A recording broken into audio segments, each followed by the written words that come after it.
이거 재워주셔서 감사합니다. 저뿐 아니라 제가 생계를 책임져야 될 제 아내도 보내주시고 재워주셔서 감사합니다. 그리고 이 아침에 정말 아름다운 음악으로 마음이 촉촉히 적셔주셔서 감사합니다. 저는 이 노래가 사부가 있는 줄을 몰라 오늘 처음 사부 합창을 들었는데요. 대단히 또 애쓰셨습니다. 준비하시느라 감사합니다. 여러분 세상을 살아가는 데 있어서 우리 마음의 대부분 두 가지예요. 이걸 잘 아시면 좋은데요. 욕망으로 살아가든지 불안으로 살아가든지 이 두 가지거든요. 그래서 심리학적으로는 욕망을 접근 동기라고 해요. 여러분 모든 행동을 하는 데 있어서 내가 왜 움직일까요? 어떤 것을 원해서 움직일 때가 있고요. 두 번째는 그렇게 되고 싶지 않아서 움직일 때가 있어서 두 번째를 회피 동기라고 해요. 접근 동기, 회피 동기. 그래서 대부분의 사람들이 이 욕망과 불안으로 움직이는데 여기서도 또 크게 두 부류의 사람으로 나눠지는데요. 욕망과 불안에 의해서 이끌려서 종이 되어서 살아가는 사람들이 대부분이에요. 아시죠? 그래서 무슨 어디 집값 올랐다고 괜히 마음이 불안해지고 예, 그 다음에 노후 준비가 되었는데 어쩌고 대한민국 노후에 얼마가 필요해 이런 기사만 보면 마음이 또 불안해지고 우리를 어쨌든 불안하게 만들고 또 어떤 욕망을 가지게 만드는 것이 광고업자들의 일이에요. 그래서 불안하게 만드는 사람들은 어디를 가죠? 보험회사를 가고요. 또 어떻게 접근하고 싶게 하고 욕망을 가지게 하는 사람들 많이 판매를 하죠. 그런데 말씀드린 것처럼 이 두 부류의 사람이 있는데 첫 번째는 그렇고요. 두 부류가 조금 이제 드문 경우인데 두 번째 부류가 뭐냐면 욕망과 불안의 주인이 되어서 살아가는 사람들이에요. 이게 누구냐면 하나님의 사랑이 분명하게 깨달아지고 감동이 되는 사람은 내가 욕망과 불안에 종이 되어서 끌려 살아가는 것이 아니라 내가 욕망과 불안을 지배하면서 그들의 주인이 되어서 살아갈 수가 있어요. 우리는 어떤 것을 원합니까? 당연히 두 번째죠. 이렇게 되면 참된 자유가 있어요, 여러분. 그래서 하나님의 사랑을 우리가 깨닫때 참으로 이제 감동 깊게 깨달을 필요가 있으세요. 그런데 역설적이게도 여러분, 감동은 어디에서 나오냐면 무기력에서 나와요. 아까 목사님 말씀하셨죠? 그 홍해를 건넜을 때 그 감동은 왜 온 것입니까? 이스라엘 백성들이 아주 이 홍해 앞에서 또 뒤에서 쫓아오는 바로의 애국 군대 앞에서 철저히 무기력했기 때문에 그 새로운 일에 대해서 감동이 된 것이거든요. 이런 면에서 제 특징을 말씀드리자면 저는 먹을 거 앞에서 아주 감동합니다. 왜냐하면 제가 아주 공부밖에 할 줄 모르는 사람이라서요. 제 아내가 이렇게 밥을 차려주면 너무나 고마운 거예요. 제가 그렇죠? 이 사람 제가 농사를 못 지었는데 쌀이 오니까 너무 고마운 거예요. 또 제가 이제 농사뿐 아니라 밭농사도 하는데 뭐 희한한 것들이 야채들이 올라오고 또 제가 대단히 요리를 정말 못 할 수 있는 거라고 정말 컵라면을 물러서 먹는 것밖에 못하기 때문에 근데 제가 하지도 않고 만들지도 않은 것들이 오니까 너무 감동이 되어서 때로는 식탁 앞에서 식사 기도를 드리다가 눈물이 날 때가 있어요. 우리 아내가 여러 번 봤어요. 왜냐면 제가 철저히 음식 앞에서 무기력한 사람. 이 무기력을 느끼면 정말 감사하고 감동하게 돼요. 근데 우리 교회 여집사님들 이것을 가지고 무기를 삼으시면 안 돼요. 딱 그냥 반찬 딱 두 개, 달랑지 김이랑 뭐 김치 주고 그 장로님이 요거 감동하고 눈물 흘렸대. 그렇게 하시라고 드린 말씀입니다. 이건 이제 다른 의미로 정말 그렇습니다. 우리가 정말 이 욕망으로부터 불안으로부터 자유로우려면 사랑밖에 없어요. 그런데 어제 우리 보셨던 것처럼 가인과 아벨이 제사를 드렸는데 우리가 아벨의 제사 하나님께서 용납하셨지만 이 예배를 받으셨지만 가인의 제사는 받지 않으셨잖아요. 가인은 그냥 정말 성의 없이 고요되지 않게 가져왔으니까 어제 보신 것처럼 그래서 아벨은 자기 양의 첫 새끼와 또 그 가장 좋은 팻 포션에서 아주 가장 좋은 부분을 드렸어요. 그런데 우리가 여기서 또 하나 생각해야 될 것은 아벨은 그러면 왜 이렇게 했을까? 가인과 아벨의 행동의 결과가 달랐잖아요. 그럼 우리가 늘 생각해야 될 것은 뭐죠? 그 행동의 원인은 왜 어디에 있었을까에 대해서 히브리서가 말해주고 있어요. 성경은 정말 기가 막히죠. 히브리서에 보면 어떻게 되어 있죠? 아벨은 왜?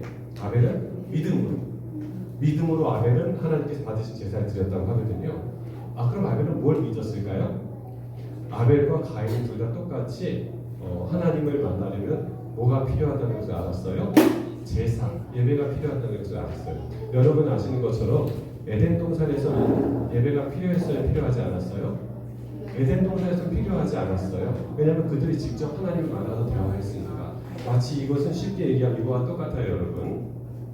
제가 오늘 이 장막부흥하기 이전에 평범하게 살다가 우리 안성교회 교인 한 분이시다가 전화가 오신 거예요. 저 안성교회 다니는 누구누구인데요. 제가 좀 어려움이 있어서 법률 한다고 저한테 요청하면 제가 그냥 듣기는 듣죠. 그냥 듣습니다. 그런데 제 안성교회 누구입니다. 우리 이종호 목사님께서 전화번호 알려주셔가지고요. 전화드리라고 하셨어요. 그럼 제 태도가 달라질까 같아질까요? 달라지죠. 죄송하지만 달라져요. 왜냐면 이분은 누굴 통해서 오신 분이니까? 이종호 목사님 통해서 오신 분이니까 내가 이분을 조금 소홀히 대하면 누가 먹어요? 목사님이 먹거든요. 그러니까 제가 저번 생각해서 함부로 못하는 것처럼 우리가 그 전에는 직접 이렇게 아담과 하와가 하나님과 할 수 있었지만 뭐가 있어요? 죄가 있고 장벽이 있으니까 이제는 예배를 통해서 하나님께 가까이 나아가야 한다는 것을 두 아들이 다 배웠어요. 아벨과 가인. 그런데 그래서 이제 이 아벨은 어떻게 한 것입니까? 하나님을 향한 깊은 사랑으로 예배를 드린 것입니다. 감동적으로. 그래서 우리가 그렇게 하나님을 향한 사랑을 느끼고 깨달을 때에 우리가 말씀드린 것처럼 어떤 욕망이나 불안으로부터 자유로워하지. 지금 여러분 그런 표정처럼 살아가실 수가 있으세요. 근데 우리가 지금과 같은 표정으로 일주일 내내 살아간다면 바로 천국 시민이겠죠. 근데 살아가다 보면 또 여러 가지 일들이 발생하고 또 문제가 있고 하니까 우리가 흔들릴 때 여전히 다시 어디에서나 뚫려있는 하늘을 바라보고 그 하나님께 그 사랑을 다시 한번 확인하는 마음으로 되새기는 마음으로 갖게 된다면 지금 이 표정 그대로 우리가 불안과 욕망을 그들의 주인이 되어서 살아가실 수가 있게 되는 것입니다. 이 똑같은 말이 여기에도 있어요. 다윗은 여러분 너무나 많은 고생을 했어요. 사울 왕 때문에 10년 이상을 광야로 쫓겨다녔어요. 그가 쫓겨다녔던 장소를 보자면 10몇 군데가 있어요. 10광야, 어디 막 여러 가지가 많은데 그러다가 다윗이 왕이 되었죠. 왕이 되어서 다윗이 바로 이스라엘 전체의 왕이 된 것은 아닌 것 알고 계시죠? 다윗이 사울이 죽고 나서 왕이 되었지만 처음에는 유다 지파의 왕으로서 7년 반을 또 보냈어요. 그래서 7년 반 동안 사울과 다윗 가문 사이 이제 계속 전쟁이 있고 하다가 그 이후에 이제 다윗이 오로지 전체적으로 이스라엘 왕이 되고 이제 뭘 가져옵니까? 하나님의 궤를. 이 궤가 언제 빼앗겼죠? 이 궤를 언제 빼앗긴 거 알고 계시죠? 엘리 제사장과 그 아들들이 전쟁하다가 우리 자꾸 밀리는데 이거 가져가 하고서는 궤를 전쟁 때 가져갔다가 궤가 빼앗겼고 우리가 졌습니다 라는 소리를 듣고 누가 죽었어요? 예, 맞습니다. 비두단 엘리가 의자가 뒤로 넘어져가지고 이제 죽게 되는 거죠. 이 궤를 가져온 거예요. 이 궤를 가져왔을 때 다윗의 심정을 우리가 쉽게 알아듣게 말씀을 드리면 옛날 어느 동네에 아버지와 그렇게 사는 아버지와 자녀들이 있었는데 이 집이 점점 어려워져가지고 아버지가 자녀들을 교육시키기 위해서 이 밭을 다 팔았어요. 그러니까 주위 동네 사람들이 다 이 밭을 산 거죠. 그런데 이 아들이 나중에 성공해가지고 서울에 가서 돈을 많이 벌어왔어요. 근데 이 아버지의 소원은 뭘까? 내가 그때 팔았던 그 돈을 다 회복하는 거예요. 아버지 잠깐 계세요. 제가 잠깐 다녀오겠습니다. 이웃집에 가서 내가 사고 싶다. 얼마에 팔겠는데 큰 돈 다 주고 이제 뭘 가져오는 거예요? 땅 문서. 이걸 가지고 자 아버지 늙으신 아버지에게 그 땅 이상으로 사가져 와가지고 제가 이 땅을 돌려드린다라고 하는 그런 것처럼 다윗이 하나님의 궤를 기쁨으로 메고 이제 회복해서 오는 거예요. 얼마나 좋겠어요? 그러니까 다윗이 누구 앞에서? 여호와 앞에서 어떻게 춤을 춥니까? 힘을 다해 춤을 춥니다. With all his might. 그의 온 힘을 다해서 춤을 춰요. 그런데 또 다른 사람이 있어요. 여호와의 궤가 다윗의 성으로 들어올 때에 사울의 딸 미갈이 어떻게 하다가 창으로 내다보다가 이 당시만 해도 다윗에게는 이제 6명의 아내가 있었어요. 아히노암, 또 아비가일 이렇게 또 압살롬의 엄마도 있었고요.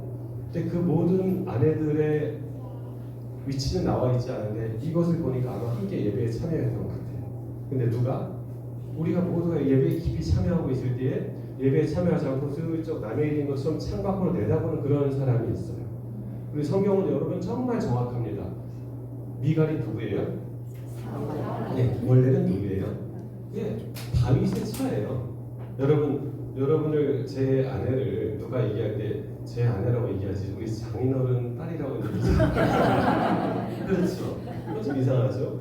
여기서는 명확하게 얘기해요. 이 미갈이 지금 현재 누구처럼 행동하고 있다? 다윗의 아내처럼 행동하는 것이 아니라 그가 어렸을 때 그의 아버지 왕이 하나님을 대하는 태도를 교육받았던 바로 그것처럼 사울의 딸 미갈로 행동하고 있다는 거죠. 사울의 딸 미갈이 창밖으로 내다보다가 다윗 왕이 여호와 앞에서 뛰놀며 춤추는 것을 보고 심중에 그를 업신여기니 그가 이스라엘 왕국에 살았고 같이 이렇게 있었지만 그의 마음 가운데 하나님의 사랑에 대한 깊은 동참과 감동이 없었던 것이죠. 다윗이 이제 모든 사람들 다 축복하고 가족들에게 돌아와서 축복해요. 하는데 사울의 딸 미갈이 역시 여전히 그 신분을 얘기하죠. 다윗을 맞으며 이르되 비꼬면서 말합니다. 이스라엘 왕이 오늘 어떻게 영화로우신지 방탕한 자가 염치 없이 자기의 몸을 드러내는 것처럼 오늘 그의 신복에 신하의 계집종의 눈앞에서 몸을 드러내셨도다 하니라고 얘기하면서 이 사울의 딸 미갈은 누구 앞에서 살고 있다? 사람들 앞에서, 사람들의 눈앞에서 내가 살고 있다라는 것을 드러내줍니다. 그때 다윗이 말하기를, 다윗이 정말 내가 볼 땐 다윗이 했던 가장 센 저주를 여기에서 하는 거야. 그 인생 전체를 통틀어서 너의 아버지에게서 그 나라를 뺏어 나한테 주셨고 그분이 나를 택하사 나를 여호와의 백성 이스라엘의 주권자로 삼으셨으니 내가 누구 앞에서? 여호와 앞에서 뛰노리다. 여러분 오로지 이거 하나입니다. 여러 사람들 앞에서 계집종의 눈앞에서 살아가는 사람들은 불안과 욕망의 노예가 되어서 이 소식에 마음이 쫄리고 저 소식에 마음이 흔들거리고 이런 상태로 평생을 살아가다가 그들의 무덤 앞으로 가서 맞춰지는 것이 그들의 인생이에요. 저는 그렇게 살고 싶지 않아요. 그래서 이렇게 결심했고요. 제가 이런 결심을 언제 하게 됐냐면 중학교 2학년 때, 고등학교 2학년 때, 대학교 1학년 때 한 3번 정도 걸쳐서 하나님을 개인적으로 만나면서 난 이런 삶 살고 싶지 않다라고 결심을 하게 되었어요. 그 삶이 오늘날 지금까지 저를 이끌어 왔거든요. 그러나 우리가 이 다윗처럼 정말 깊은 감동으로, 물론 저는 이제 식탁 앞에서 감동하지만 여러분들은 또 다른 감동으로 여호와 앞에 살아갈 때에 아까 말씀드린 것처럼 우리가 불안과 욕망의 종이 되지 않고 그들을 적절하게 제어하면서 오히려 그 불안과 욕망이 우리를 더 하나님께로 가까이 다가가게 하잖아요. 그렇죠? 아시는 것처럼 이스라엘 백성이 아주 힘들었을 때 앞에는 홍해가 있고 뒤에는 애국 군대가 쫓아올 때에 더 비로소 하나님께 가까이 다가갈 수 있었던 것처럼 오히려 이 불안과 욕망이 우리로 하여금 하나님의 사랑을 더 깊이 깨닫게 하고 그분을 더 신뢰하게 만드는 그런 도구로 유효적절하게 사용할 수 있는 그런 멋진 내 삶의 주도권을 가진 사람이 될 수 있다는 것입니다. 그래서요, 욕망으로부터의 자유가 참 필요해요. 그래야만 행복하기 때문이고요. 우리가 정말 욕망으로부터 자유로울까? 그렇지 않을까는 아까 보셨던 사무엘 하 6장 거기에 적혀 있습니다. 어떤 사람은 계집종의 눈앞에서, 어떤 사람은 여호와 앞에서 살아가는 것이죠. 저는 아까 말씀드린 것처럼 중학교 고등학교 2학년 때 이것을 제가 깨닫게 되었어요. 우리 집은 이제 서울 동대문구 답심리동에서 쌀집을 크게 하는 제가 막내 아들이었어요. 그리고 제가 우리 김미선 집사님 친구예요. 고등학교. 예, 그렇죠? 친구도 잘 알겠지만 제가 중학교 2학년 때 한국에 그 유명 브랜드가 좀 들어왔어요. 그래서 우리 형은 우리 아버지가 어떻게 구워 삶았는지 모르겠는데 나이키를 신고 다녔어요. 근데 저는 사랑하고 우리 아버지 안 사주셨어요. 그래서 구찌 말고 구치, 프라다 말고 프로다 이런 거 입은 것처럼 그 당시에 나이키 비슷한 옷 있었어요. 그게 제 몫이었어요. 저는 그래서 좀 그게 상당히 짜증이 났어요. 친구들 좀 찍고 다니는 것 같은데. 근데 저희 집이 그 동네에서 남들은 부잣집 막내 아들이라고 불렀지만 저희는 늘 집을 김치찌개만 먹고 살았어요. 우리 어머니가 장사하는 바쁘시니까 김치찌개는 끓여놨다가 식어도 먹을만 하잖아요. 그러니까 우리 형, 누나 이렇게 제가 사남의 막내인데 저는 전혀 불만 없이 살았는데 이게 하나 불만이었던 거예요. 근데 어느 날 추석에 우리 아버지께서 이제 추석 때면 한 50가정 또는 그 이상 늘 우리 아버지가 좀 어려운 집들에게 햅쌀 나오는 것을 주셔요. 제가 중학교 2학년 때 제가 아주 키가 작았어요. 중1 때 제가 맨 앞에 앉아 있었어요. 그래서 중2 때까지 저기 앞에 앉아 있다가 중3 겨울방학 때 3년 우유를 먹고 키를 많이 컸어요. 겨울방학 때 한 12cm가 큰 것 같아요. 한 3달 동안. 그래가지고 방학 전에 이렇게 위에 있던 애들이 방학이 끝나니까 밑에 내려와 있더라고요. 어쨌든 제가 아주 작았어요. 근데 이 중학교 2학년 어떤 그 추석날 우리 아버지가 저한테 이제 역시 그 쌀 8kg니까 중학교 2학년짜리 작은 애한테 무거웠거든요. 이것을 들고 어떤 집에 이제 갖다 주라고 하셔서 제가 그것을 들고 제가 걸어가고 있었는데 제가 지금도 약간 치과 치료가 잘못 받다가 약간 여기 부어서 튀어나왔는데 그때도 제가 화가 나가지고 좀 입이 튀어나와가지고 그 집에 이제 배달을 가고 있었어요. 갖다 줘야 되니까 햅쌀을 가지고. 그래서 제가 문을 두들겼죠. 저희 좀 쌀 좀 가져왔어요. 그러니까 그 집에 아주머니가 저 시킨 적 없는데요 라고 약간 냉담한 대답이. 그래서 제가 저희 아버지께서 햅쌀 나왔다고 그냥 가져다 주려고 하셨어요.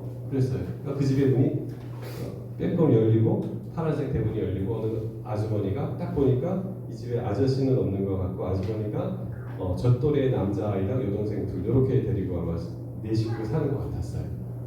그러니까 이 아주머니 이걸 봤더니 아주 어린 저에게 학생 고마워 그리고 얼마나 인사를 반갑고 달갑고 하여튼 살갑게 하시는지 몰랐어요. 그래서 제가 아니에요 그리고 이제 제가 집으로 한 10분을 걸어오는 길이었어요.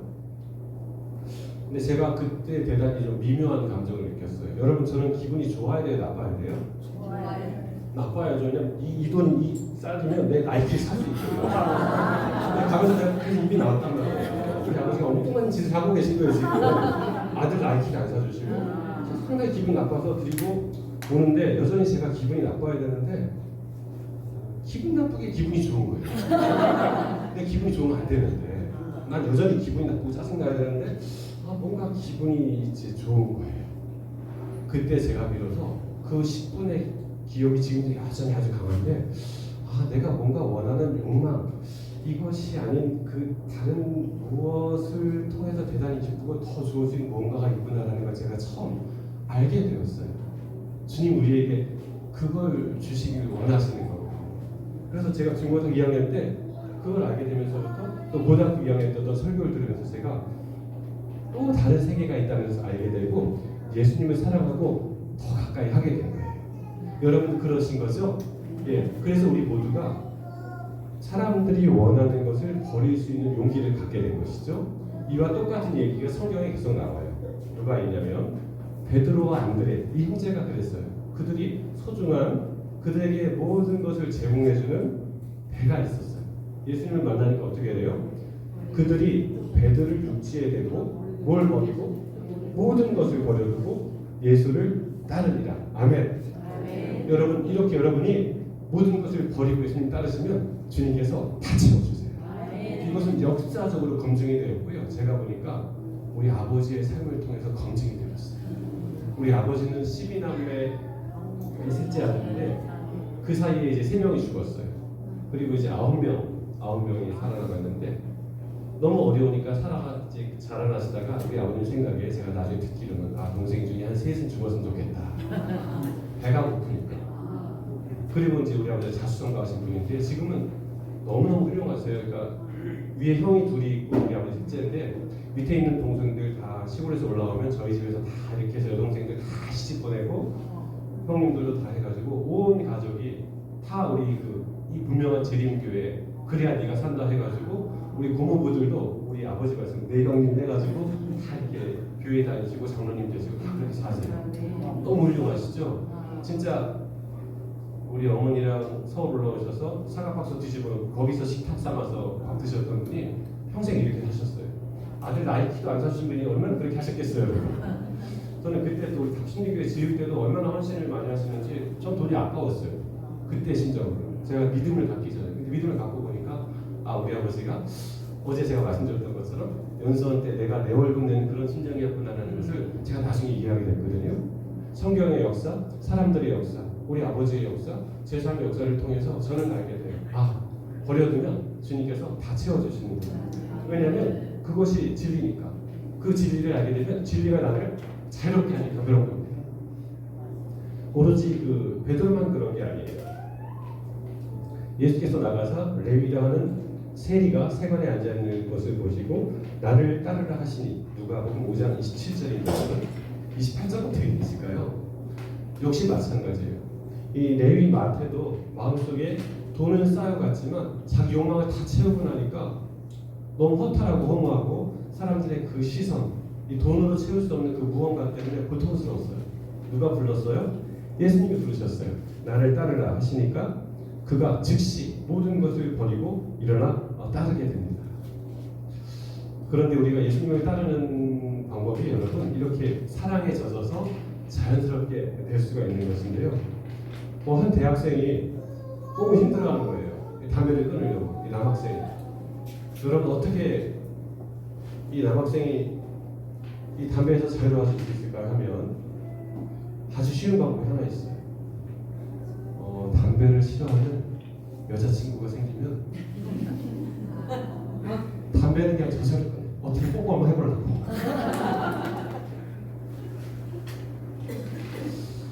우리 모두가 사실 중독이 다 있어요, 그렇죠, 여러분? 쇼핑 중독, 잔소리 중독, 또 주식 중독, 성 중독. 이게 다 뭐냐면 습관화된 욕망이에요. 우리 주부님들도 잔소리 하시는 것이 중독이라고 인정하시면 돼요. 그것 때문에 가족들 마음에 상처가 생기거든요. 이런 모든 중독들이 있어요, 여러분. 이 중독에서 내가 의지로 벗어나기 참 어려워요. 어떻게 해야 돼요? 사랑하는 사람이 있으면 돼요. 죄를 싫어하는 사랑하는 분을 알게 되면 이 중독에서 저절로 벗어날 수가 있어요. 우리 아이들도 또 우리 휴대폰 중독도 많이 있잖아요, 그렇죠? 또 어떤 음란 동영상 같이 성중독도 너무나 본인의 욕망을 채우면 자연스러운 것일 수 있어요. 거기서 벗어나기 위해서 인위적으로 노력하는 것은 너무 힘들어요. 누구를 더 사랑하고 더 알고 더 감동하면 돼요. 예수님을 더 사랑하고 더 감동하게 되면 내가 옛날에 여기에 관심이 있었나? 나도 모르게 이런 마음이 든다니까요. 전 이걸 또 어디서 알게 됐냐면 수영을 통해서 알게 됐어요. 혹시 수영 나가 좀 잘한다 하시는 분 계실까요? 수영 잘하시는 분들 보니까 희한하대 물에서 힘을 안 써요, 이분들은. 근데 우리 목사님 수영 잘 못하시지요? 잘하십니까? 저는 수영을 잘 못하는데 맥주병이니까 물에서 엄청 아등바등 되거든요. 근데 그러면 그럴수록 어떻게 돼요? 경험해 보셨군요. 맞아요. 우리 믿음의 길도 그런 것이죠. 내가 어떻게 하려고 아등바등 애쓰면 안 되고 오늘처럼 이렇게 구별된 장소에 구별된 시간에 오셔서 드리는 말을 이 하나님의 음성을 자연스럽게 듣고 거부하지 않으면 저절로 물에 뜨게 되세요. 수영을 정말 잘하시게 되는 거거든요. 이런 분이 또 있죠. 여자가 죄송합니다. 대답하여 이르되 나는 남편이 없나이다. 예수님께서 야 너 무슨 소리야? 하면서 혼내시고 억지로 복음을 가르쳐 주시지 않고 어떻게 얘기하세요? 네가 남편이 없다 하는 말이 어떻다? 옳다. You're right 하고 해주시는 거예요. 우리는 잘 화가 없죠. 우리 바로 그냥 어떻게 막 지적하고 싶은데 예수님 그렇게 하지 않으세요. 여러분과 저를 데리고 가시듯이. 그리고 또 얘기하죠. 너에게 남편 5이 있었고 지금 있는 자도 네 남편이 아니니 네 말이 어떻다? 참되다라고 인정해 주세요. 그러니까 할 말을 못하게 걸어요. 이분이 내가 거짓말 비스무리하게 했는데 인정해 주시고 나를 감동시켜 주세요. 그러니까 이 여자가 이걸 버리겠어요? 안 버리겠어요? 버리죠, 여러분. 그래서 어떻게 돼요? 자기가 가장 목표로 해서 물떠왔던 물동이를 버려두고 가서 말하는 겁니다. 내가 행한 모든 일을 되게 말한 사람 와서 보라. 이는 그리스도가 아니냐. 이 반대의 사람이 있어요. 아주 잘생기고 많이 배우고 모든 것을 가진 사람. 누구죠? 부자 법관이 있었어요. 그는 자기의 행위대로 모든 것을 정갈하게 예의 바르게 다 했지만 그의 마음속에 예수님을 향한 어떤 깊은 사랑이 부족했던 것이죠. 주님께서 말씀하시죠. 내게 있는 것을 다 팔아서 가난한 자들에게 주고 나를 따르라고 하셨을 때에 이 사람은 재물이 많은 고로 이 말씀으로 인해서 슬픈 기색을 띠고 근심하며 가게 됩니다. 결국 그는 유한한 것, 죽음, 자기 욕망을 가졌지만 결국 무한한 것, 또 영생, 사랑은 잃어버리게 되었어요. 우리가 지금까지 아까 보셨던 것처럼 사람들 앞에서 살아왔고 예수님을 사랑하는데 실패해서 많이 힘들고 고통스러웠다면, 내 욕망과 내 불안 때문에 힘들었다면 이제 다시 한번 용기를 내시기 바랍니다. 우리가 실패할지라도 다시 일어서는 주님께서 반드시 그 다시 일어섬을 축복해 주시고 격려해 주세요. 지금 잠시 어떤 아기 사자의 모습을 볼 건데요. 이 아기 사자도 자꾸 실패하고 버려지고 막 그런 것 같지만, 그렇지만 주님께서 우리에게 보고 싶었던 바로 그 모습을 우리에게 보여주거든요. 한번 보도록 하겠습니다.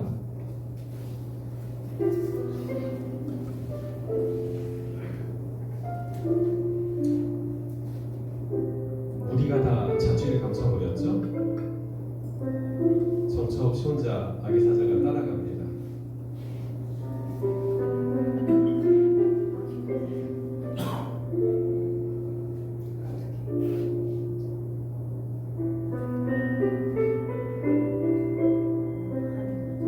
아무도 안 반겨주죠.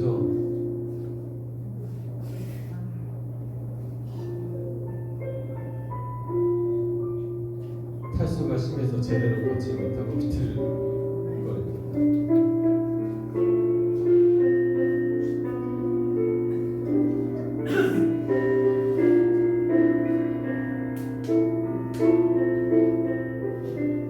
엄마는 근처에 못 오게 하고,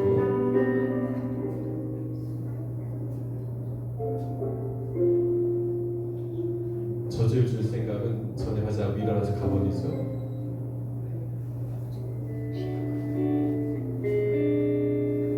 물을 먹으러 이제 다 이동합니다. 차만 못 따라가고서 근처만 맴돌고 있어요.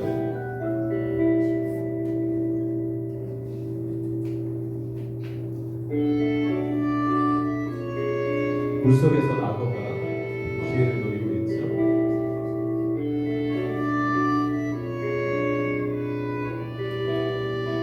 다시 한번 용기를 내서 물 먹으려고 하는데 절벽에 있어서 못 내려가요.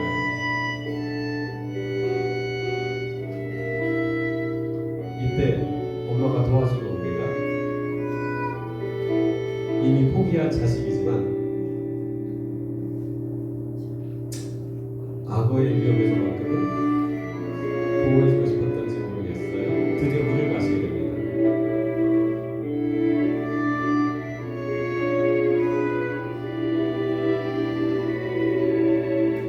내친 김에 엄마한테 가서 정말 며칠 만에 젖을 먹습니다.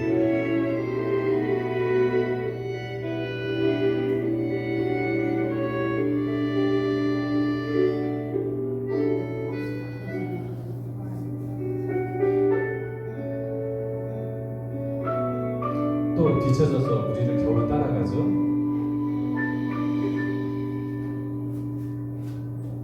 이때 놀라운 일이 생깁니다.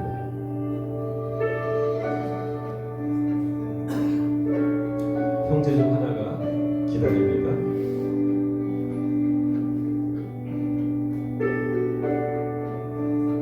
하나씩 우리 전체가 발걸음을 멈추고요. 한 걸음씩 아기 사자가 다가갑니다.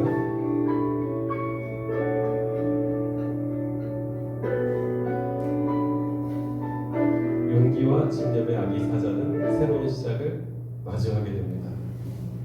여러분 어때요? 이 아기 사자 포기합니까?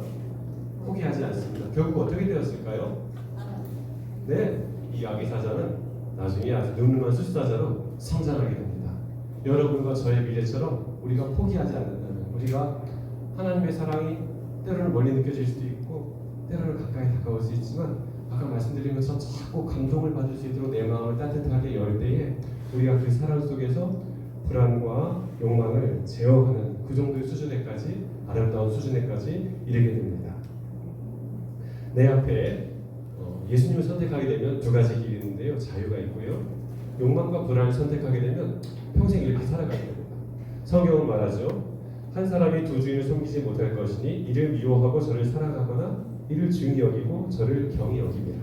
그래서 두 주인을 섬기려고 했던 한 부부의 이야기를 사도행전 5장은 말해줍니다. 어떤 사람들이죠? 아나니아와 삽비라. 이 아나니아와 삽비라의 무덤이 있습니다. 이들의 무덤은 뭘 좇은 것입니까? 예수님을 좇는다고 하면서도 재물을 좇고, 어떤 부부들은 학력을 좇고, 어떤 사람들은 직업을 좇고, 외모를 좇고, 관계를 좇습니다. 그렇게 하다가 이런 것들을 더 중히 여기면서 그 불안 속에서 관계가 누군가 사이에 틀어졌을 때 그 관계에 집착해가지고 다른 일을 못하는 사람이 있어요. 주님은 그걸 원하지 않으세요. 그 관계 또한 주님께서 해결해 주시거든요. 그래서 우리의 인생은 여러분 둘 중에 하나예요. 스데반처럼 죽거나, 사도행전 7장의 스데반처럼 죽거나, 5장의 아나니아처럼 죽거나. 우리 모두가 다 죽음을 맞이하지만 정말 이런 사랑스럽고 거룩한 죽음을 우리의 것으로 만든다면 우리에게는 소망이 있고 우리 후세대에게도 너무나 아름다운 교훈이 될 것입니다. 사도 바울의 유언과 같은 책이 이제 디모데 후서인데요. 여기에서 사도 바울이 말하죠. 정말 말세에는 고통하는 때가 이른다. 사람들이 자기를 사랑하고 욕망대로 돈을 사랑하고 자랑하고 또 부모를 거역하고 감사하지 아니하고 거룩하지 아니하고, 딱 지금의 시대잖아요. 그렇죠? 잘못된 사랑, 잘못된 욕망의 노예로 살아가다 보면 이렇게 되는 것입니다. 창세기 4장에도 두 가지 죽음을 엿볼 수가 있는데요. 우리가 아벨처럼 죽거나, 나중에 어떻게 됩니까? 가인은 평생 유리하며 살다가 방황하며 살다가 죽게 됩니다.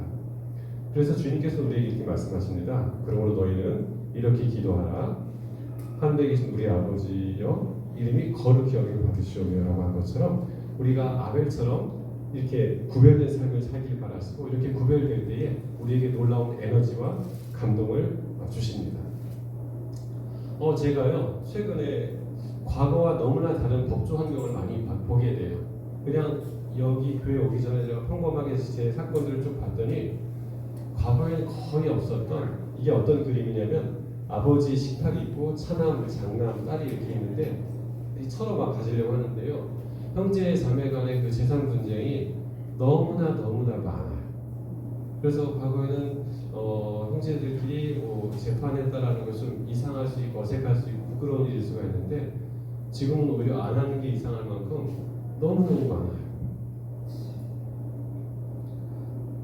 이제 이름만 대면 알 수 있는 이제 어떤 여동생, 또 교수 남동생이 있는데요. 의사 부부가 이제 분당에 있어요. 다 저희 교인들 아닌 것들만 말씀드리는데, 본인은 제 아내는 거기서 꽤 유명한 산부인과, 남편은 바로 옆에 이제 이비인후과로 있는데, 그 교수 남동생이 형을 상대로 이제 민사소송으로 돈 달라고 할 뿐 아니라 형수가 아버지 돈 가져갔다고 절도로 고소하고 막 이런 일들이 있어요. 또 어떤 남편이 돌아가셨어요. 근데 아들과 딸이 있는데, 딸들은 다 외국에 있는데 이 딸 둘이 아빠가 죽자 엄마를 안 본 지가 한 10년 정도 됐는데, 이제 그 아버지 이름으로 된 그 집 내놓으라고 엄마랑 이제 오빠를 상대로 소송한다든지, 또 아주 뛰어난 우리나라 최고의 기업에 다니는 어떤 오빠가 외국에 있는 또 이제 여동생들을 상대로 이제 엄마 재산 관련해서 또 다툼을 한다든지, 또 이게 아까 그 얘기고, 이번이 또 다른 내용이네요. 어떤 우리 국내에 꽤 유명한 피자 프랜차이즈가 있어요. 그 집에서 뭐 저런 일들이 다 벌어지는 것이죠. 이루 말할 수 없이 설명드리기 어려운 만큼 일들이 있습니다. 이 6번 같은 경우에는 어떤 아버지와 어머니가 재산이 좀 있었는데요. 이 아버지가 셋째 아들에게 돈을 주고서 너가 우리 좀 노후를 좀 책임져다오 했다가 조금 두 분 사이의 관계가 좀 틀어졌어요. 그러니까 이 아버지가 이 아들을 상대로 소송하다가 돌아가셨네. 그러니까 이 다른 아들들이 이 아버지 이름 대신해서 이 동생을 상대로 계속 소송하다가 이 동생이 너무 스트레스가 받으니까 자살을 해버렸어요. 그러니까 이제 재수 씨와 조카만 남게 됐는데, 그 사이에 이 엄마도 돌아가셨어요. 엄마가 돌아가시니까 이번에 엄마한테 받은 재산을 가지고 이쪽에서 또 소송을 하니까 이 판결 자체가 어마어마한데요. 지금 사람들이 어떻게 돼요? 보신 것처럼 자기를 사랑하며 돈을 사랑하며 자랑하며 이렇게 살다가 그래요. 최근에도 누가 어떤 소송 좀 도와달라고 왔는데 이제 법무법인 광장이라는 데서 제 친한 선배가 있는데 그 회사에 사기 어렵다 저한테 맡겨서 왔어요. 보니까 자기 아버지가 작은 아버지 상대로 소송을 하다가 돌아가셨어요. 그 소송을 맡아서 이제 이어져서 가족들이 더 하겠다 이러는 거예요. 그러니까 세상이 너무 어렵고 욕망과 불안에 치우쳐 살아가는 게 지금 우리 세상인 거죠. 그럴 때 과연 우리가 예수님을 사랑하며 살아간다면 여기서 자유로울 수가 있는데, 그럼 과연 우리가 어떻게 예수님을 사랑하게 되는가에 대해서 간략하게 말씀드리고 마무리하려고 해요. 지금까지 전반부는 우리가 사랑하면 세상을 주도하고 욕망과 불안을 제어하면서 거룩하고 아름답게 살아갈 수 있다라는 것을 말씀 나눴고요. 그러면 내가 어떻게 이걸 사랑하게 될 것인가에 대한 이야기인데요. 아까 말씀드린 우리 가족입니다. 우리 형님, 저, 그리고 우리 아버지랑 이렇게 제가 사남매 막내인데요. 저는 중학교 때 전자오락을 좋아했어요. 제가 좋아했다기보다 제 친구 하나가 자기가 지구를 지키는데 저랑 같이 지키자고 그래가지고 저 저기 가서 옛날에 50원을 막 하는 게 있었거든요. 그래서 휴경동 뒷골목에서 이제 하고 있었어요. 그러다 돈도 좀 뺏기고 그랬어요. 고등학교 형들한테. 근데 학생이 돈이 없잖아요. 너무나 지구는 지키고 싶은데. 그래서 어쩔 수 없이 우리 어머니한테 엄마 나 야간 자습하고 올게요. 그러면 엄마가 뭘 주시냐면 그 학교 식당에서 저녁을 사 먹을 수 있도록 돈을 주세요. 500원인지 600원인지 주세요. 한 끼 먹을 수 있도록. 그럼 그걸 가지고 중학교 2학년짜리가 학교 수업 마칠 때까지 오후 내내 수업 끝나기를 기다리는 거거든요. 수업 끝나면 이제 그 휴경동 뒷골목으로 가서 야간 자습 끝나는 시간에 집에 들어갈 수 있는 바로 그 시간에 맞춰서 집에 가요. 그래서 제가 딱 집에 들어가면 어머니께서 밥 먹었냐? 라고 물어보세요. 저는 먹었어요, 안 먹었어요? 안 먹었어요. 왜 먹었어요? 딱 그러지만 말씀드린 것처럼 제가 작고 약하다고 그랬어요. 어머니가 눈치 보고는 어쨌든 배가 고픈 거 같으니까 밥을 차려주세요. 그럼 제가 밥을 먹는데 여러분들 아시는 것처럼 저녁밥을 먹은 놈이 밥 먹은 속도랑 저녁밥 안 먹는 놈이 같을까요? 다를까요? 완전 다르죠. 제가 근데 그 티 안 내려고 하지만 나도 모르게 한 입 들어가는 순간 이제 막 참을 수가 없는 거죠. 그런 날들이 꽤 오랫동안 계속됐어요. 근데 저는 근데 계속 그것을 우리 어머니가 모르고 있다고 생각을 했어요. 그래서 제가 대학생이 되어서 이렇게 고대 앞에도 이제 뭐가 있어서 갔더니 제가 중학교 2학년 때는 오락실에서 다들 담배를 피웠어요. 학교 야간 자습한 놈 몸에서 무슨 냄새가 나요? 담배 냄새 났던 거예요. 우리 엄마가 볼 때는 이놈이 잘못을 하긴 했는데 뭘 먹이고 싶어요? 밥은 먹이고 싶어. 우리 엄마가 다 알고 있었구나. 이걸 제가 대학생 때 알았어요. 하나님 마음에 그때 알았어요. 하나님 다 아시구나. 나는 그때 완벽히 속이고 있는 줄 알고 기분 좋았는데 그게 아니에요. 짠하니까 밥 먹는 게 더 좋은 거지. 근데 저에게도 두 아들이 있어요. 저는 은승엽 군이 있는데요. 지금 다 커서 다투지 않지만 이때는 엄청 다퉜어요. 그리고 작은 아이가 이제 노원구에 있는 과학학원을 다녔어요. 그래서 제 아내랑 저랑 이제 이 아이가 좀 저희가 그때 목동 살게였는데 이제 아이 학원 시간을 맞춰서 이제 데리러 갔죠. 내가 있었을까 없었을까요? 다른 애들은 다 내려오는데 이분이 안 내려오는 거예요. 마지막까지 기다려가지고 있다가 제가 올라가서 저희 오늘 승혁이 오늘 안 왔는데요? 그래서 저랑 아내랑 이제 얘는 어차피 대중교통 타고 오니까 차를 갖고 싹 집에 왔죠. 딱 집에 왔는데 얘가 마치 누구처럼? 지 아버지 어렸을 때처럼 아무렇지도 딱 들어오는 거예요. 근데 제 아내가 혼내줘야 된다고 딱 하는 거예요. 근데 제 그때 딱 내 옛날에 그 생각이 나요. 그래서 내가 가서 이제 제 아내도 기억하지만 얘가 거짓말하기 전에 제가 아이를 안았어요. 아유 엄마 아빠가 너 학원에 데리러 갔는데 너 안 왔더라. 다음에는 우리 엄마 아빠 괜히 탁 쳤잖니. 다음에는 그렇게 하지 않으면 좋겠네. 아이가 죄송해요. 그렇게 하고 저랑 지금 아주 사이좋은 관계가 있습니다. 정말 이런 것이죠. 뭐냐면 내가 그때는 몰랐는데 나중에 엄마의 마음을 알게 되니까 엄마의 사랑을 느끼게 되니까 제가 어머니한테 아주 순종적인 아들이 되었어요. 자 여러분 이 아들과 저희와의 관계가 지금 좋을까요? 안 좋을까요? 엄청 좋아요. 왜냐하면 얘도 자기가 잘못하고 거짓말하고 하려고 했던 이런 모든 상황 속에서 아빠 엄마가 이것을 눈 감아주고 덮어주고 포용해주고 용서해줬다는 걸 아니까, 이 사랑을 알게 되니까 순종하게 되고 감사한 마음이 드는 거죠. 여러분과 저가 이제 어떻게 해야 되겠어요? 하나님의 사랑을 깨닫고 체험하고 감동하는 방법은 뭐다? 우리가 하나님을 더 아는 것이다. 그래서 목사님 말씀도 잘 들으시면 되고, 오늘 또 이렇게 안식일학교 때 했던 것들이라든지 이런 모든 것들 우리가 계속 배워나가는 이유가 하나님의 사랑을 더 알아야 우리가 감동하기 때문인 것이죠. 그래서 요한복음 17장 3절에 이렇게 적혀 있잖아요. 영생은 곧 유일하신 참 하나님과 그가 보내신 예수 그리스도를 어떻게 하는 것이다? 아는 것이다. 그리고 성경 구약에도 마찬가지로 이렇게 되어 있습니다. 오라 우리가 여호와께로 돌아가자. 그분 어떤 분이다? 우리의 인생의 여러 가지 굴곡, 아까 노래 있잖아요. 내 인생 여정을 끝내 굽이굽이 발걸음마다 가시 발걸음마다 주님께서 인도하신 것처럼 그분이 우리를 찢으실 때가 있어요. 왜냐고요? 사랑하기 때문에. 찢지 않고 평범하게 살아가면 개 돼지와 똑같은 거예요, 여러분. 우리 가끔 저도 그럴 때가 있어요. 우리 집 멍멍이 대장이를 보면 찹쌀개가 노란색 개가 있거든요. 얘를 보면 야, 얘는 아무 근심 걱정 없어 참 부럽다 생각이 들 때가 있다가도 그냥 인생에 굴곡이 없으니 그냥 개와 돼지와 같은 삶인 거죠. 우리가 힘든 일이 있고 내 삶에 찢겨짐이 있고 하다면 하나님 우리를 더 만나고 싶으신 거예요. 우리에게 찢겨짐이 없고 그런 것이 없다면 우리의 마음에 갈급함이 없어서 우리가 그분을 만날 수가 없거든.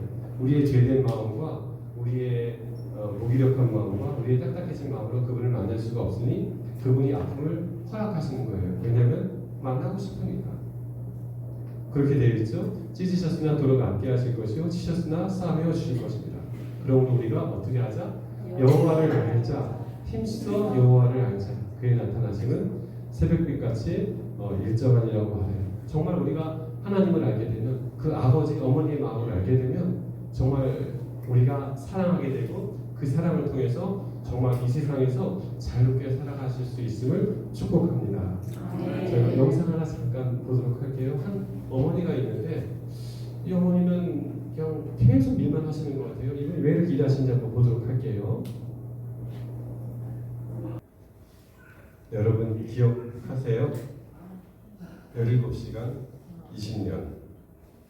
상상도 못하겠어요. 275kg가 가능한지 모르겠어요. 이 아들이 우리가 볼 때 세상에 필요한 아들입니까? 그냥 태어나서 그냥 중병원에 네 아들. 엄마가 어떻게 바라보죠? 딱하지. 이 아들이 병원에 나오는 날을 위해서 4년째 불도 안 떼고 사는 게 엄마예요. 하나님이 이 엄마의 모습을 통해서 보여주세요. 너희가 볼 때 저렇게 쓸데없어 보이는 아들을 위해서 이 엄마가 이렇게 지낸다. 내가 너희들을 내버려 두겠니라고 말씀해 주세요.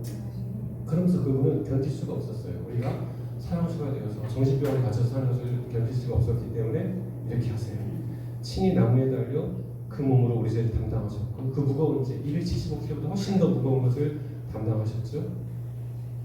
그리고 채찍에 맞음으로 우리에게 마음을 주신 것입니다. 이 모든 것들을 위해서 성령님께서 도와주세요. 우리 마음에 감동이 부족하거든, 깨달음이 부족하거든, 믿음이 부족하거든 성령님께 도와주십시오. 성령님께서 다 알게 해주실 거예요. 감동을 주실 것이고 모든 것을 생각나게 하십니다. 여러분 잘 아시는 것처럼 열천에 비유해보면 이들에게 뭐가 있었어요? 모두 다 말씀은 있었어요. 등은 다 있었어요. 근데 뭐가 없었어요? 감동. 5명에게는 성령이 없었어요. 우리도 성령이 있는가? 그래서 우리가 말씀을 보면서 주님의 성령을 구하면 반드시 주세요. 너희가 악할지라도 좋은 것을 자식에게 줄 줄 알거든 하물며 너희 하늘 아버지께서 구하는 자에게 성령을 주시지 않겠느냐. 이 성령을 통한 감동으로 하나님의 사랑을 잘 체험하고 베드로처럼 마태처럼 마가처럼 행복한 삶을 끝까지 살게 되는 저와 여러분 되시길 바랍니다. 그러면 하나님의 사랑을 깨달은 사람들 어떻게 살아가는가에 대해서 한 5분 정도 마무리 말씀드리고 마치도록 할게요. 성경에 마태복음, 마가복음 이 두 가지 책이 있죠. 또 요한복음, 누가복음이 있는데요. 이 마태복음에서 마가가 자신에게 대해서 딱 한 번 표현한 것이 있어요. 내가 누구다라고 자신을 드러낸 것이 있어요. 뭘까요? 마태복음 9장 9절입니다. 예수께서 곳을 떠나 지나가시다가 마태라는 사람이 세관에 앉아 있는 것을 보시고 이르시되 나를 따르라 하시니, 자기는 누구라는 거예요?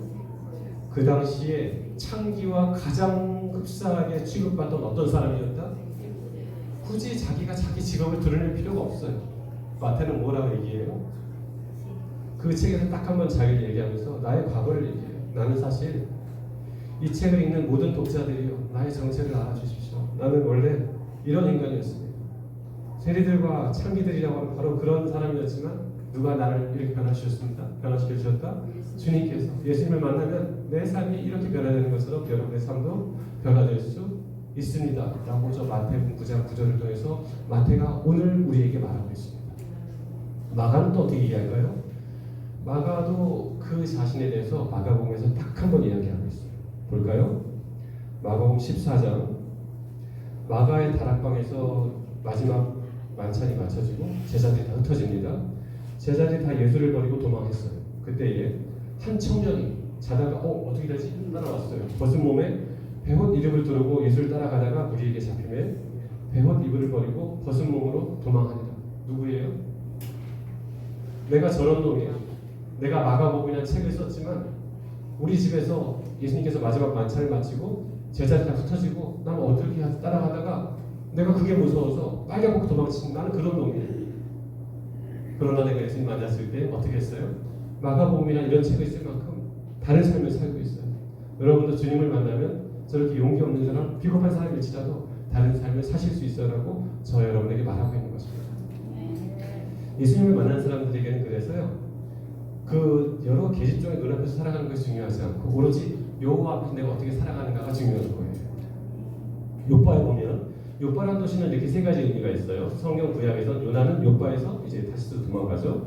다비다, 즉 도르가는 살아나고 베드로는 환상을 본 곳이 바로 욥바입니다. 욥바에 다비다라는 여제자가 있으니 그 이름을 번역하면 도르가라. 도르가는 어떻게 됐습니까, 여러분? 맞습니다. 도르가는 죽었어요. 그때 병들어 죽음에 시체를 씻어 다락에 누이니라. 베드로가 손을 내밀어 일으키고 성도들과 과부들을 불러들여서 살아난 것을 보이고, 이제 베드로가 누굴 살렸습니까? 도르가를 살렸어요. 예를 들어서 죄송합니다만 우리 교회 여수석 집사님에게 큰 어려움이 있어서 병고가 있었어요. 근데 베드로 선지자가 와서 이분을 살려주셨어요. 너무나 놀라운 일이죠. 그럼 이날 이 베드로가 누구의 집에 잘까요? 당연히 여수석 집사님이든 목사님이든 우리 가장 귀한 곳으로 모셔야 될 텐데 베드로는 어디로 갔을까요, 여러분? 우리 성경 더 열심히 읽으셔야 돼요. 그래서 성경을 알아야 우리 하나님의 사랑을 알 수 있어요. 보면 베드로가 욥바에 여러 날 있어 시몬이라는 무두장이의 집에 머무니라라고 되어 있어요. 과거 성경에는 피장이 뭐냐면 여러분, 짐승의 날가죽에서 털과 기름을 뽑아서 가죽을 부드럽게 만드는 일을 직업으로 하는 사람이에요. 이 집에 가면 항상 무슨 냄새가 날까요? 피 냄새가 날 것이에요. 전혀 청결하지 않은 것이죠. 이스라엘은 말입니다, 남자가 여자에게 모세 당시부터 이혼 증서를 주어서 이혼하겠다고 하는 것을 다 허락하지만 여자는 남자를 상대로 이혼을 요청할 수 없어요. 딱 한 가지 경우 빼놓고. 그게 뭘까요? 내가 이 사람이 무두장애인지 모르고 결혼했는데 알고 보니까 이 직업을 가졌다. 그러면 유일하게 여자가 이 남자를 상대로 이혼을 요구할 수 있어요. 이게 이스라엘 유일한 법입니다. 그만큼 이 집은 어때요? 사회적으로 천한 집이에요. 우리나라 백정 그 이하의 집이에요. 그리고 실제로도 가면 오늘 저에게 너무 좋은 숙소를 주셔서 감사한데 이런 숙소가 아닌 정말 말도 안 되는 정말 그런 곳이죠. 들짐승들 시체 옆에서 자야 되는 바로 그런 곳에 베드로가 간 것입니다. 베드로는 누구 앞에 선 것입니까? 맞습니다, 여러분. 베드로는요, 마가는요, 마태는요, 사람들이 바라보는 이런 계집종의 눈앞에 살아간 것이 아니라 어디에서 살아갔습니까? 네, 여호와 앞에서. 우리 모두 정말 여호와 앞에서 뛰놀 수 있는 이런 참된 믿음을 갖게 되시길 바랍니다. 마지막으로 짧은 영상 하나 보고 마칠게요. 한 청년이 스리랑카에서 꽃을 파는 청년이 있는데 어떻게 꽃을 파는지 한번 보도록 할게요. 여러 구불구불길이 있는 것 같아요. 세계가 이 맨발에 꽃 파는 청년의 눈물을 흘렸습니다. 이 청년은 스리랑카를 방문한 관광객들에게 꽃을 팔아왔는데요. 관광 코스가 진행되면 이렇게 환한 미소로 꽃을 흔들어 봅니다. 이 코스는 지그재그 총 5번의 구불길인데요. 한 번 지나쳐도 다음 길에 청년은 또 와서 환한 미소로 꽃을 흔듭니다. 버스는 또 다시 지나치지만 이 청년은 지름길 언덕을 넘어 먼저 도착해 버스에 꽃을 흔듭니다. 이렇게 5번의 구불길마다 같은 청년이 환한 미소로 꽃을 흔드는 모습을 보고는 감동을 받아 관광객들은 마지막 구불길에 차를 세웁니다. 그리고 관광에 필요도 없는 꽃을 다 사주는데요. 더 가슴 아픈 건 이런 산길을 맨발로 뛰어다닌다는 거였습니다. 땀이 범벅이 된 이 청년은 이렇게 힘들어도 환한 미소를 잃지 않는데요. 꽃을 사주는 사람들에게 멸친 감사함을 전합니다. 이 모습을 본 사람들은 무릎을 터뜨리기도 하는데요. 정말 아름다운 청년입니다. 제가 보니까 우리 안성교회 교우님도 착하셔가지고 꽃 다 사주실 것 같아요. 한 3번째쯤 다 사주실 것 같아요. 맞습니다. 예, 맞아요. 교회 분위기가 너무 그래요. 근데 우리 주님께서는 여러분과 저에게 5번뿐 아니라 그 이상 꽃을 사달라고 말씀하세요. 웃으면서 이 꽃을 사라. 필요 없는 꽃을 사지만 이 꽃은 우리에게 꼭 필요한 꽃을 사라고 말씀하시거든요. 진리를 사라고 말씀하시거든요. 진리를 알면 이 진리가 우리를 자유케 합니다. 우리가 그분을 알면 사랑하게 되고 사랑하면 헛된 욕망과 불안에서 자유하게 됩니다. 이 자유를 온전히 누리시는 사랑하는 안성교회 모든 성도님 되시기를 간절히 바랍니다.